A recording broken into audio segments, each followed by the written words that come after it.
గోవింద గోవింద వెంకటేశ్వర స్వామి Govinda betting app అండి. దీన్ని పెద్ద పెద్ద సెలబ్రిటీలు ప్రమోట్ చేస్తున్నారు. దీంట్లో ట్యాక్స్ ఎంత గెలుచుకున్నా ట్యాక్స్ ఉండదంట. దీంట్లో నష్టపరిహారం కూడా, అంటే మనం లాస్ అయిపోయిన ₹1,00,00,000 లాస్ అయిపోయినా మళ్ళీ ₹1,00,00,000 మనకి ఇస్తారట. సో ఈ విధంగా వాళ్ళు ప్రమోట్ చేస్తున్నారు. మీరు అన్నీ చూశారు. ఇందులో పెట్టడం అవ్వదని చూపించట్లేదు. తర్వాత ఎప్పటి వరకు ₹40 లక్షల వచ్చాయండి బెట్టింగ్ యాప్ వీడియోల మీద మనం చేశాం కదా. సో ఈ డబ్బు అంతా కలిపి నేను అంటే ఇంకో 120 మంది బెట్టింగ్ రాయిళ్ళు ఉన్నారో వాళ్ళందరి గురించి చెప్తే ఇంకో ₹1,00,00,000 దాకా వస్తుంది.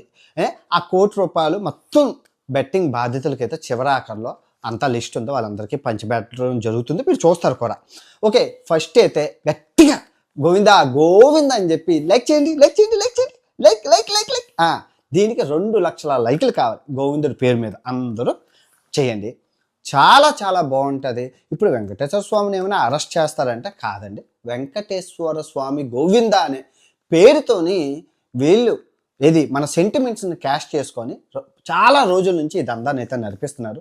దీని వెనకాతలు ఎవరెవరు ఉన్నారు, అసలు ఏం జరుగుతుంది, పూర్తి కథనాన్ని ప్రపంచ యాత్రికుడు కళతో మీరు చూడండి. ఓకే, మీకు అర్థమైంది కదా. సో ఈ గోవింద బెట్టింగ్ యాప్ అనేది ఏంటంటే 2021లో స్టార్ట్ అయింది. మీరు చూసుకుంటే దీనికి టెలిగ్రామ్ గ్రూప్ ఉంది, ఆన్లైన్ వెబ్సైట్ ఉంది, తర్వాత పెద్ద పెద్ద సెలబ్రిటీలు బ్రాండ్ అంబాసిడర్గా దీనికి చేస్తున్నారు.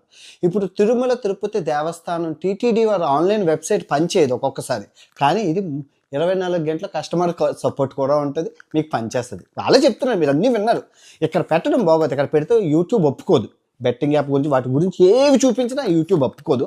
అందుకే అన్నీ ఇన్స్టాగ్రామ్లో పెట్టాను. అన్ని ప్రూఫ్లు కూడా ఇన్స్టాగ్రామ్లో ఉంటాయి, వెళ్ళి చూసి తరించండి. సో ఎందుకు ఇలా చేస్తున్నారంటే ఇప్పుడు మనకి సెంటిమెంట్ ఫుల్స్ ఉంది కదా, మన సెంటిమెంట్ ఫుల్స్ ఉంది కాబట్టి ఆ సెంటిమెంట్ వీళ్ళు క్యాష్ చేసుకుంటున్నారు. ఇప్పటికీ నిన్న రాత్రి కూడా బెట్టింగ్ చేశారనమాట వాళ్ళు. సో ఐపీఎల్ బెట్టింగ్ అని చీకటిగా నడిపిస్తున్నారు, దేవుడి పేరు అడ్డు పెట్టుకుని అయితే నడిపిస్తున్నారు. సో ఇప్పుడు అసలు కథనంలోకి వెళ్దాం. ఇప్పుడు లోకేష్ గారికి, అంటే మన ఆంధ్రప్రదేశ్ సీఎం చంద్రబాబు నాయుడు గారికి, లోకేష్ గారికి, పవన్ కళ్యాణ్ గారికి ఒక విషయం చెప్తాను. ఏమండి, మీకు తెలీదా ఎన్ని వేల కోట్లు పోతున్నాయి, రోజు ఎంతోమంది చచ్చిపోతున్నారు, మీరు ఏమైనా చోద్యం చూస్తున్నారా? మామూలుగా చెప్పండి.